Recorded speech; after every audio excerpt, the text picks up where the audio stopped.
예수 그리스도로 우리 하나님의 말씀 증거하겠습니다. 하나님의 말씀 고린도전서 4장 1절에서부터 5절까지 보시겠습니다.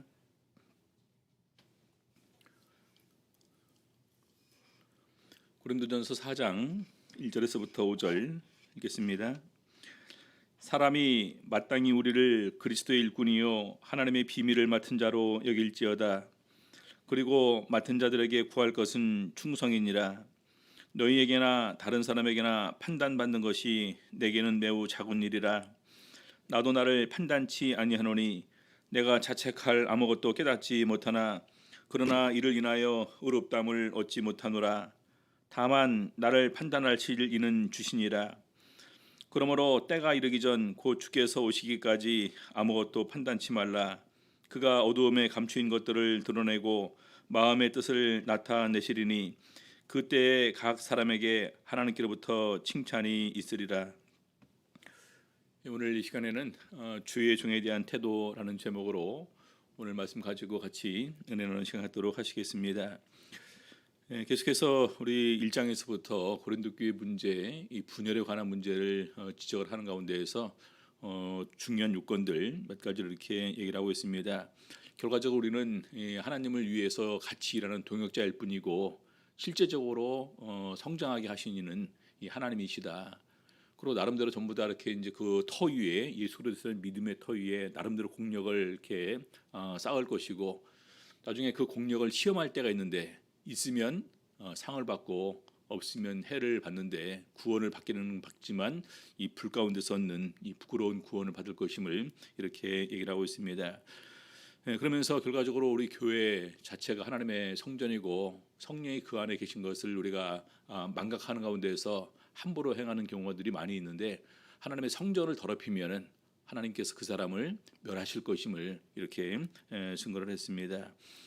그리고 실질적으로 이 세상 살아가는 가운데서 주를 위해서 헌신하고 봉사할 때 우리가 많은 부분에서 사람의 지혜, 지식, 경험 이런 것을 다 내세우긴 하지만 결과적으로 그런 것들이 우리 하나님의 지혜 앞에서 정말로 아무것도 아니다라는 부분을 이렇게 증거를 했습니다. 오늘 계속해서 그런 가운데서 이어서 우리 이제 그 사도에 관한 자기가 이렇게 사도의 직분에 관해서 다른 사람들이 생각하는 부분, 이 부분을 가지고 이렇게 얘기를 하고 있습니다. 먼저 우리 사도 바울이 다른 부분에서 이렇게 평가를 받는 부분이 두 가지가 있는데요. 하나는 사도 바울이 사도다 아니다 라는 부분에 이렇게 그 논쟁이 있고요. 또 하나는 뭐냐면은 이 사도 바울이 이렇게 만나서 보니까 참 별 볼 일 없다. 근데 그 편직으로는 굉장히 중하고 힘이 있다. 근데 오히려 사도 바울은 그런 부분에서 자기가 예수 그리스도의 은혜를 알기 때문에 또 우리 하나님의 그 위대하심과 하나님의 두려우심을 알기 때문에 오히려 고린도 교회 성도들을 만날 때는 약하고 두려워하고 힘이 떨었노라라고 고백을 하는데 오히려 그것을 가지고 우리 사도 바울을 무시했던 이런 그 고린도 교회 성도들의 모습도 우리가 볼 수가 있습니다. 그래서 그런 부분에서 이 종에 관해서 사도에 관해서 어떤 마음으로 받아들일 것인가 몇 가지를 얘기를 하고 있습니다. 먼저 우리 4장 1절 보니까요. 사람이 마땅히 우리를 그리스도의 일꾼이요 하나님의 비밀을 맡은 자로 여길지어다. 우리에 대해서 어떻게 생각을 해야 되냐 두 가지로 얘기를 하고 있죠. 그리스도의 일꾼이고 하나님의 비밀을 맡은 자라는 것입니다. 이 사람들은 그리스도의 일꾼이야라는 것을 얘기를 하게 될 때 우리 보통 이 세상 사람들에서 각자 나름대로 어떤 직업을 가지고 일을 하지 않습니까? 근데 이분들은 그리스도를 위해서 일하시는 분들이다라는 의미의 그리스도의 일꾼이라는 말을 이렇게 쓰고 있습니다. 물론 이 부분은 나중에 이제 그 성도들로 하여금 이 사도들에 대해서 생각하는 부분과 사도들 스스로 본인에 관해서 주님 앞에서 자기에 관해서 어떤 신앙인의 정체성을 고백할 때는 다른 부분으로 이렇게 또 우리가 생각을 해볼 수가 있겠죠. 그래서 먼저는 이제 그리스도를 위해서 일하는 사람이다. 두 번째는 보면은 하나님의 비밀을 맡은 자로 여길지어다 이렇게 얘기를 하고 있습니다. 이 사람들은 하나님의 비밀을 맡아서 그 비밀을 깨닫고 그 비밀을 확신하고 그 비밀을 우리들에게 증거하고 가르치는 사람이다.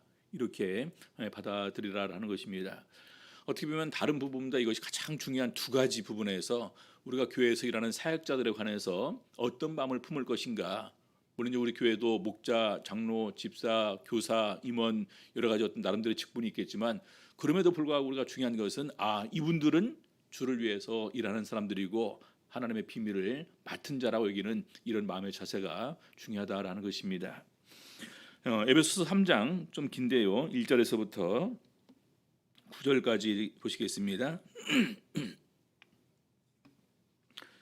에베소 3장 1절 이러므로 그리스도 예수의 일로 너희 이방을 위하여 갇힌 자 된 나 바울은 이방을 위하여 갇힌 자 됐다라는 것은 사도 바울이 감옥에 갇혀 있는 가운데서 이 서신을 쓰고 있다라는 것입니다. 2절 너희를 위하여 내게 주신 하나님의 그 은혜의 경륜을 너희가 들었을 터이라. 여기 보니까 너희를 위하여라고 하고 있습니다. 너희를 위하여 바로 이방인들을 위해서 또는 교회들을 위해서 내게 주신 하나님의 그 은혜의 경륜을 너희가 들었을 터이라. 3절 곧 계시로 내게 비밀을 알게 하신 것은 내가 이미 대강 기록함과 같으니. 우리 사도 바울이 깨달은 이런 복음의 내용과 이런 그런 이 진리의 말씀은 바로 예수 그리스도의 계시로 자기가 다 들은 것이다라는 것을 밝히고 있습니다. 4절 이것을 읽으면 그리스도의 비밀을 내가 깨달은 것을 너희가 알 수 있으리라. 그래서 쭉 에베소서 그 후반부를 읽으면서 사도 바울이 나름대로 깨달았던, 나름대로 계시를 받아서 이해했던 이런 내용들을 이렇게 소개하고 있는 것입니다. 그 내용이 바로 5절부터 9절까지 내용인데요. 5절 이제 그의 거룩한 사도들과 선지자들에게 성령으로 나타내신 것 같이 다른 세대에서는 사람의 아들들에게 알게 하지 아니하셨으니.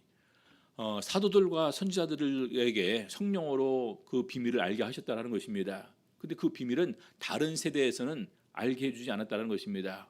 어떻게 보면 알게 했더라도 조금 이사야서에, 예레미야서에, 에스겔서에, 스가랴서에 조금씩 이렇게 이제 하나씩 이렇게 마치 지나가는 듯한 이런 언급이 있고 예수를 통해 관해서 이렇게 자세한 이런 그 내용들이 명확하게 우리 성도들에게는 증거되지 않았었다라는 것입니다.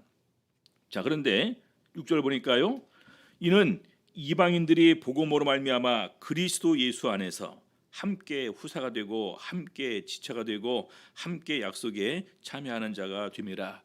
자, 그리스도의 비밀을 깨달았는데 그 그리스도의 비밀이 뭐냐? 이방인들도 예수 그리스도 안에서입니다. 예수 그리스도 안에서 함께 후사가 되고 함께 지체가 되고 함께 약속에 참여하는 자가 됨이라. 우리 교회론을 얘기를 하게 될 때 주로 에베소서를 얘기를 하는데 에베소서에 제일 많이 나오는 그 용어가 그리스도 안에서입니다. 우리 보통 예정이라고 그러지 않습니까? 먼저 알고 먼저 정하셨다라고 하는데 우리가 그걸 갖다가 이제 일반적으로 그냥 나는 이렇게 살다가도 어차피 구원을 받을 사람, 이런 절대 예정론을 가지고 많은 사람들이 생각을 하는데 사실은요 그렇지 않습니다. 하나님의 예정은요 그리스도입니다. 그리스도를 믿는 사람이 구원받는다라는 거예요. 그럼 그리스도를 믿지 않은 사람은 당연히 구원을 못 받겠죠. 그래서 예정을 얘기를 하게 될 때 우리가 예수 그리스도를 빼놓고 예정을 얘기할 수는 없습니다.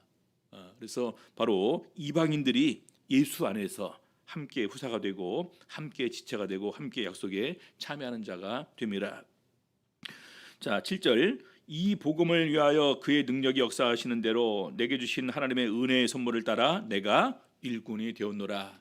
그래서 우리 사도 바울은 하나님의 은혜의 선물을 따라 목적은요 이 복음을 위해서입니다. 이 복음을 이방인들에게 증거하기 위해서 이 비밀을 이방인들에게 알려주고 이방인들도 예수 그리스도의 구원에 참여하게 하기 위해서 바로 하나님의 은혜로 일꾼이 되었음을 고백하고 있습니다.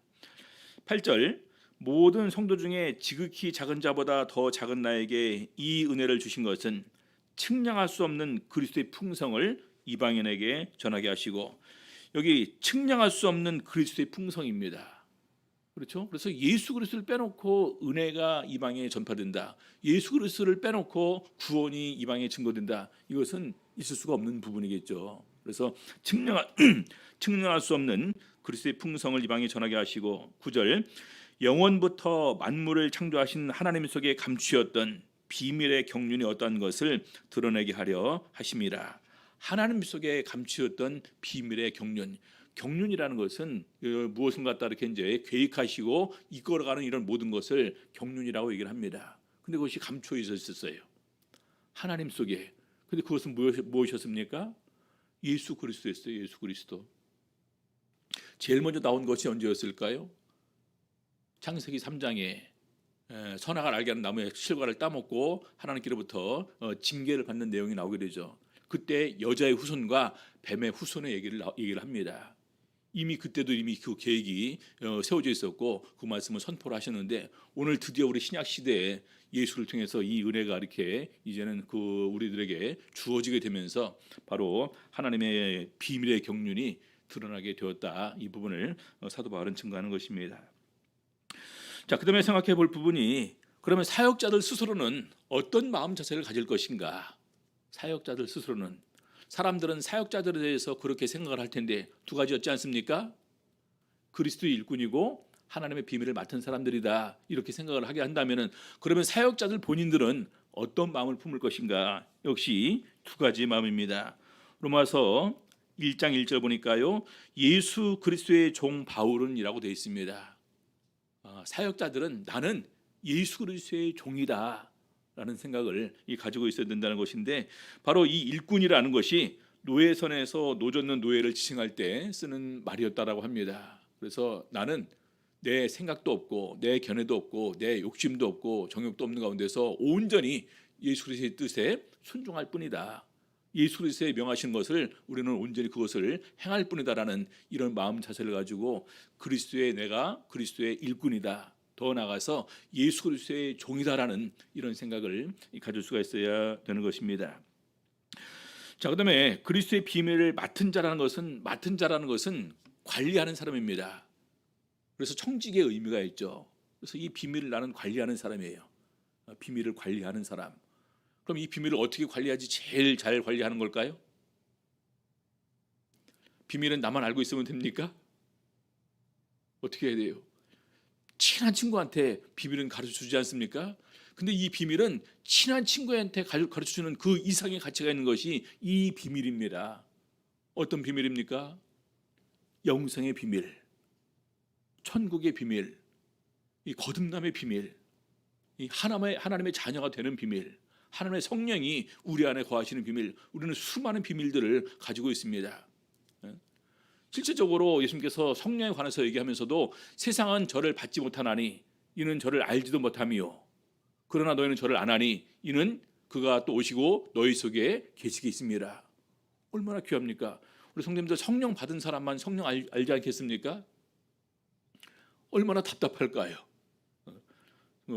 이 성령에 관해서 얘기를 해주고 싶은데 얘기할 도리가 없지 않습니까? 그러니까 직접 그 사람들 앞에서 무릎을 꿇고 기도하면서 그럼 잘 봐 하면서 이렇게 했다는 간증을 2번 들은 적이 있습니다. 한 분은 거제 지금 집사님 되신 분인데 그분이 이제 회사에서 그렇게 이제 하신 걸로 알고 있고 또 하나는 우리 이호셉 목사님 그 친구들이 이제 우연히 교회 들어왔다가 이제 그 성령 받고 나서 너무나 기뻐서 학교에서 친구들 앞에서 이렇게 무릎 꿇고 기도했었다라는 얘기를 들은 적이 있습니다. 어떻게 할까요?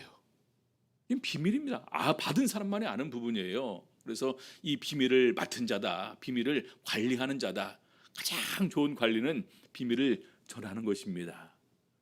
비밀을 알게 하는 거예요. 다른 사람들과 비밀을 깨닫게 해주시는 것입니다. 그렇죠? 그것이 제대로 잘 관리하는 것이지 않겠습니까? 그래서 오늘 2가지를 얘기를 합니다. 그리스도의 일꾼이요, 그리스도의 비밀을 맡은 자다. 그래서 우리 교회 안에서 임직자 강습회를 하게 될 때 우리 강홍 목사님이 물으셨습니다. 우리 교회의 임직자들, 성직자들과 임원들의 가장 중요한 책무는 뭐냐? 그러니까 이제 쭉 여러 가지 얘기가 나왔겠죠. 그분이 답을 성직자들, 임직자들의 그 가장 중요한 책무는 진리 수호다. 진리를 지키면서 진리를 깨닫게 하고 진리를 증거하는 이런 것이 가장 중요한 책무임을 이렇게 말씀을 하셨습니다. 임원들까지 이렇게 다 포함되겠죠. 심지어는 우리 아동부 교사, 학생부 교사, 대학 청년부 교사까지 다 거기에 포함이 되는 거겠죠. 그래서 이 비밀을 맡았다는 것은 굉장히 중요한 것이고 이 부분에 관해서 우리는 누구보다도 거룩한 자부심을 가질 수가 있어야 됩니다. 우리 간호사들이 나이팅게일 선서를 하고 의사들은 히포크라테스 선서를 이렇게 한다고 그러지 않습니까? 우리는 그 이상이에요. 근데 그분들이 그걸 할 때 우리는 사람의 생명을 다루는 것이기 때문에 가장 고귀한 이런 일이다라고 이렇게 얘기를 한답니다. 근데 우리는 그것보다 더 귀한 것이지 않습니까? 우리는 영생을 다루는 사람들입니다. 영원한 생명. 우리는요, 하나님의 나라를 다루는 사람들이에요. 그래서 이 하나님의 비밀을 맡았다는 것이 얼마나 귀하고 이 거룩한 건지를 항상 우리들이 마음속에 생각을 하셔야 됩니다. 자, 두 번째로 고린도전서 4장 2절 보니까요. 그리고 맡은 자들에게 구할 것은 충성이니라. 그리스도의 일꾼이고 그리스도의 비밀을 맡은 사람들입니다. 근데 그 사람들이 나태하면 되겠습니까? 그래서 가장 기본적으로 그 사람들에게 구할 것은 충성이다. 마찬가지로 사역자들 스스로도 끝까지 온전한 충성을 하는 가운데 우리 하나님께 인정받는 것이 무엇보다도 중요하다는 생각을 우리가 가질 수가 있어야 됩니다. 우리 민수기 12장 1절에서부터 쭉 보게 되면은 이제 모세가 실수를 했죠. 구스 여인을 취했습니다. 이디오피아 여인을 이렇게 이제 첩으로 취했는데 그것을 보면서 이제 아론과 미리암이 모세를 갖다 이렇게 이제 비방을 합니다. 그리고 하나님이 너한테만 말씀하셨냐? 우리와도 말씀하셨다. 근데 이 사람 모세는 온유함이 지면의 모든 사람보다 승하더라. 그렇게 하고 저기서 일단락이 이제 끝납니다. 그런데 6절에서부터 하나님께서 개입을 하셔서 모세에 관해서 이렇게 얘기를 해주십니다. 6절 보시겠습니다. 민수기 12장 6절 이르시되 내 말을 들으라. 너희 중에 선지자가 있으면 나 여호와가 이상으로 나를 그에게 알리기도 하고 꿈으로 그와 말하기도 하거니와. 하나님께서 선지자들에게 이상으로 꿈으로 환상으로 직접 계시로 이렇게 알리기도 한다라는 것입니다. 그런데 7절 내 종 모세와는 그렇지 아니하니 그는 나의 온 집에 충성됨이라. 민수기 12장 이 부분에 하나님께서 모세에 관해서 인정하는 것이 두 가지가 있습니다. 첫 번째는요, 지면의 모든 사람보다 온유함이 승하더라. 두 번째는 온 집에 충성된 사람이다. 모세를 그렇게 하나님께서 인정을 하고 있습니다.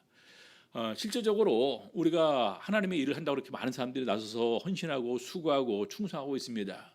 그런데 중요한 것은 하나님께서 그렇다고 인정해 주느냐 아니냐입니다. 사실은 누가 잘못했습니까? 모세가 잘못했죠. 이방 여인을 취하지 말라는 그 하나님의 율법의 명령을 모세가 직접 하나님께로부터 받아서 이스라엘 백성들에게 증거를 했습니다. 근데 본인이 그걸 범해 버렸어요. 할 말 없는 상태지 않습니까? 근데 우리 사람 심리는 그래요. 내가 아무리 잘못했다 할지라도 다른 사람들이 지적하면 그것을 갖다 두고 가만히 있는데 나랑 가장 친한 특히 가족들이 지적하면은요, 우리 사람은 반발합니다. 화를 내요. 그렇죠?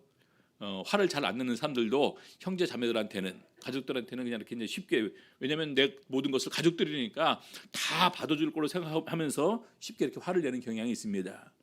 근데 모세가 거기서 전혀 말을 안 했다라는 것입니다. 그래서 지면의 온유함이 이렇게 인정받았고, 두 번째는 그 특별한 일을 없는 가운데서 하나님께서 모세의 충성됨을 인정하셨기 때문에 그 다음에 어떻게 했다라는 부분을 얘기를 하시에요. 자, 8절 보겠습니다. 그와는 내가 대면하여 명백히 말하고 은밀한 말로 아니하며 그는 또 여호와의 형상을 보겠거늘. 이것이 모세의 온전한 충성에 대한 하나님의 그 계획입니다. 그리고 하나님의 직접적으로 모세를 향해서 대해 주시는 모습입니다. 뭐라고 얘기하고 있습니까? 대면하여 명백히 말하는 사람이다. 대면에서 명백히 말하는 사람. 그리고 은밀한 말로 아니하고 또 그는 또 여호와의 형상을 볼 사람이다.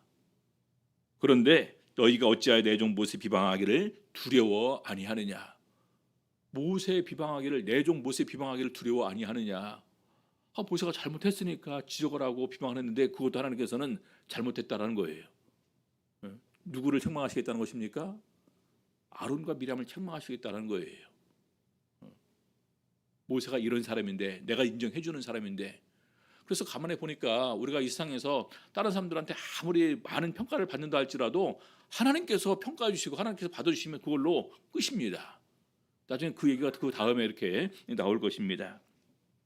자, 그다음에 우리 사도 바울도 본인의 충성에 관해서 이렇게 고백을 하고 있습니다. 디모데전서 1장 12절 보겠습니다.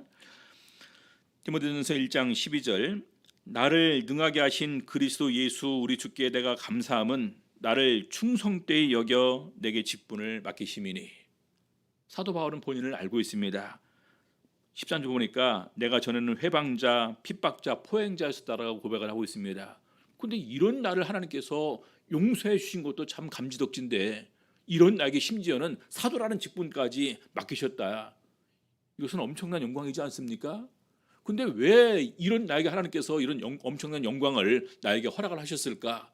가만히 보니까 내가 아무것도 알지 못하는 가운데서 그래도 하나님을 위한 충성이라고 이렇게 열심히 한 부분에 관해서 하나님께서 그것을 충성했다고 인정해 주셨다는 것입니다. 나를 충성되이 여기서 직분을 맡기셨다. 그래서 13절에 보면은 내가 긍휼을 입은 것이 믿지 아니할 때에 알지 못하고 행하였음이라. 믿지 못할 때 알지 못하고 행했었는데 그럼에도 불구하고 내가 알지 못하는데 내 나름대로는 열심히 주를 위해서 충성했다고 하는 부분을 하나님께서 인정해 주심을 통해서 오늘 자기에게 사도라는 직분을 주었다라는 것입니다. 우리 사도 바울에게 있어서 이 사도라는 직분은 어떻게 이렇게 다가올까요? 우리 고린도전서 15장 9절에서 그렇게 고백을 합니다. 15장 9절 나는 사도 중에 지극히 작은 자라 내가 하나님의 교회를 핍박하였으므로 사도라 칭함을 받기에 감당치 못할 자로라. 참 마음속에 이 마음이 참 아름답지 않습니까? 참 누구보다도 사도 바울은 자랑할 만해요. 셋째 하늘까지 이끌려가서 다 보고 듣고 왔죠. 그리고 이런 그 말씀들을 갖다가 다 계시를 통해서 다 이렇게 깨닫게 된 것을 고백을 하고 있죠. 얼마나 내세울만 합니까? 얼마나 자랑할 만합니까? 근데 자고할까요? 스스로 높아질까요? 거기에 대한 자랑을 하지 않는다. 이렇게 얘기를 합니다. 그리고 사도화에 된 것도 내가 교회를 핍박했으므로 사도라 칭함을 받기에 감당치 못할 자다. 정말 양심 있는 사람이라면 이렇게 고백하는 것이 당연하겠죠. 그렇죠? 자, 그래서 그 다음에 사도 바울의 고백이 그렇습니다. 그러나 나의 나된 것은 하나님의 은혜로 된 것이니 내게 주신 그의 은혜가 헛되지 아니하여 내가 모든 사도보다 더 많이 수고하였으나 내가 아니요. 어느 누가 이렇게 고백을 할 수 있을까요? 내게 주신 은혜가 헛되지 아니하여 내가 모든 사도보다 더 많이 수고하였으나 그렇게 얘기할 수 있을까요? 오늘날 하나님께서 나에게 임원을 맡기셨는데 정말 내가 충성스럽게 모든 임원보다도 더 열심히 충성했다. 정말 나를 불러주신 그 은혜 내가 이렇게 그 부족함이 없이 기대에 부응하는 헛되지 않는 이런 부분에서 내가 온전한 수고와 온전한 헌신을 주를 위해서 바쳤다. 이렇게 얘기할 수는 과연 누가 있을까요? 또 이렇게 집사가 되어서 장로가 되어서 또 이렇게 목자가 되어서 그런 고백할 수 있는 과연 몇이나 될까요? 쉽지 않을 것입니다. 그렇죠? 근데 실제로 바울은 그렇게 했습니다. 그렇지 않습니까?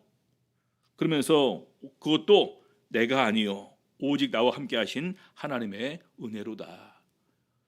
온전히 충성을 다했음에도 불구하고 오늘 사도 바울은 오히려 그렇게 고백을 합니다.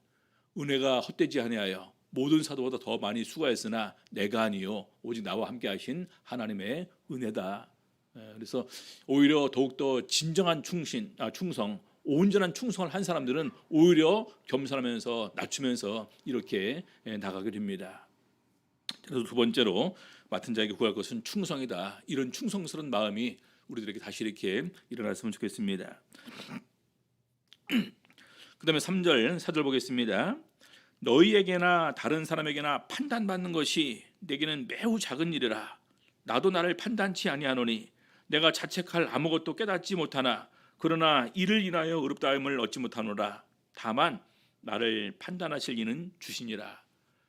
판단받고 판단하는 이 부분에 관해서 얘기를 하고 있습니다. 판단받는 것이 내게는 매우 작은 일이라. 아까 우리 이제 그 모세랑 그 부분을 얘기를 했습니다. 결론적으로는 사실은 하나님께서 판단하는 것이 중요하지 다른 사람이 나를 판단하는 것이 뭐가 중요하냐 이렇게 생각하면은요 아무것도 아닙니다. 그렇죠? 그리고 우리 마음속에 내가 아무리 억울하고 원통한 이런 그 누명을 쓴다 할지라도 오직 주께서 아시리. 헌신했는데 수고했는데 아무리 알아주지 않는다 할지라도 주께서 기억하시면 족하리. 이런 마음이지 않습니까? 그렇죠? 우리 로마서 14장 보게 되면은 음식 먹는 부분에 관해서 서로 간에 믿음이 강하고 약한 사람이 상호 간에 판단을 합니다. 우리 사도 바울은 그 부분에서 이렇게 얘기를 합니다. 14장 3절 먹는 자는 먹지 않는 자를 업신여기지 말고 먹지 못하는 자는 먹는 자를 판단하지 말라. 이는 하나님이 저를 받으셨음이니라.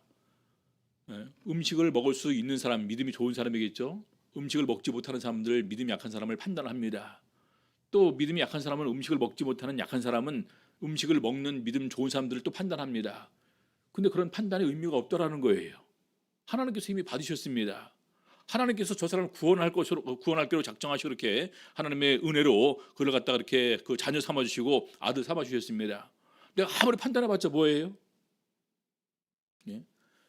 아론과 미리암이 계속해서 모세를 비방해봤자 뭐랍니까?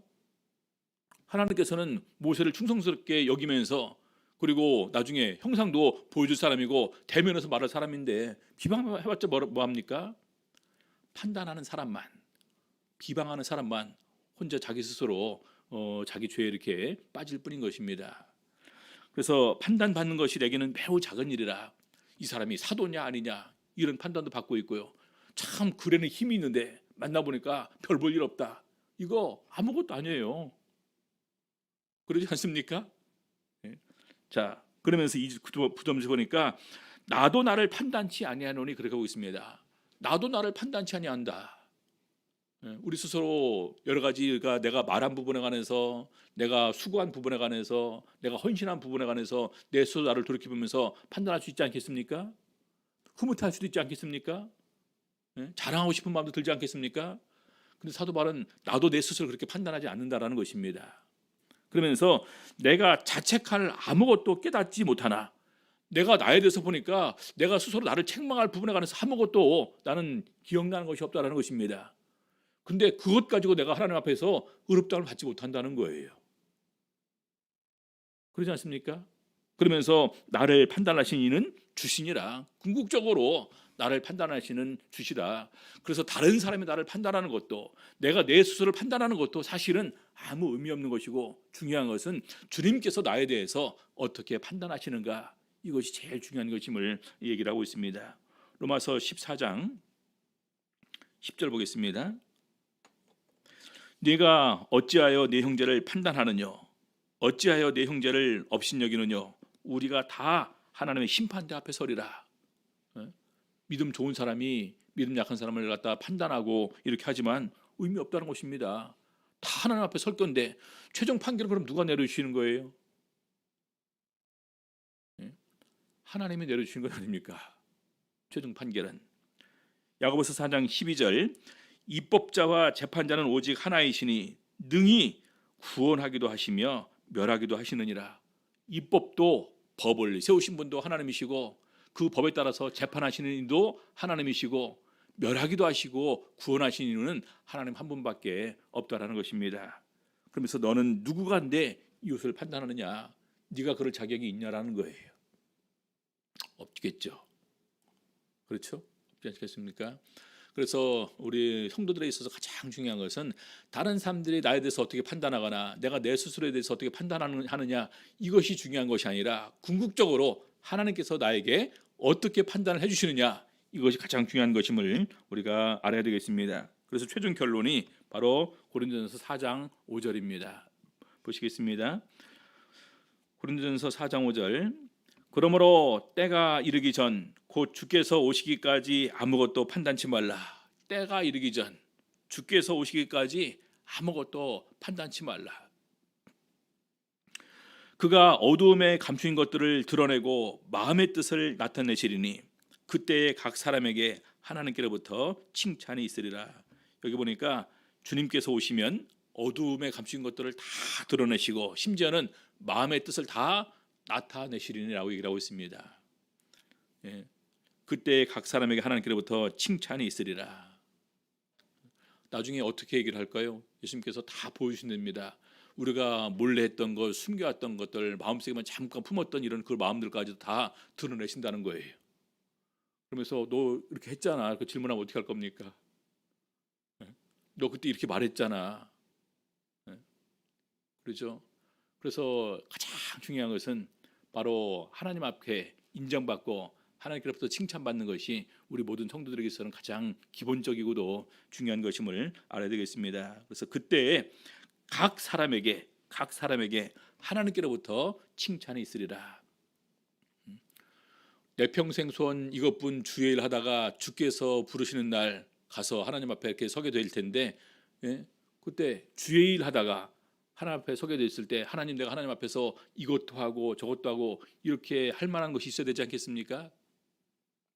저희가 교회에서 이렇게 이제 우리 성도들 병문안 갈 때요, 우리 이제 그 어떤 분들 갈 때가 제일 마음이 흐뭇하고 좋으냐면은 히스기야의 기도를 해줄 때가 제일 기분이 좋습니다. 히스기야가 어떻게 했습니까?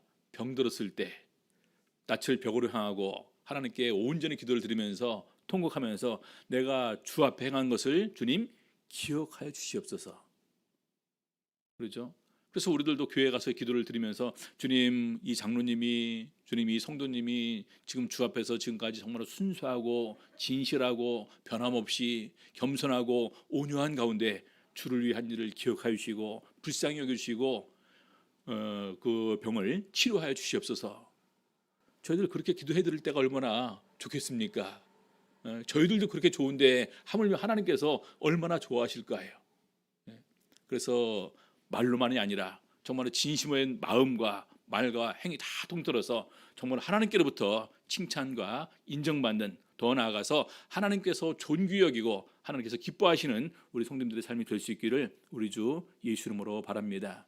기도하시겠습니다. 오늘 짧은 말씀이지만 우리가 판단에 관한 우리 사도 바울의 교훈이었습니다. 궁극적으로 나를 판단하시는 하나님이시다.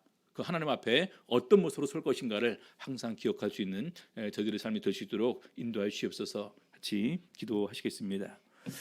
특별히 우리 기도하실 때에 우리 스테바나 집사님 어머니가 좀 좋아지셔서 이제 그 퇴원을 해서 광주 쪽에 이렇게 이제 옮길서 물리치료를 받을 예정인데 편마비입니다.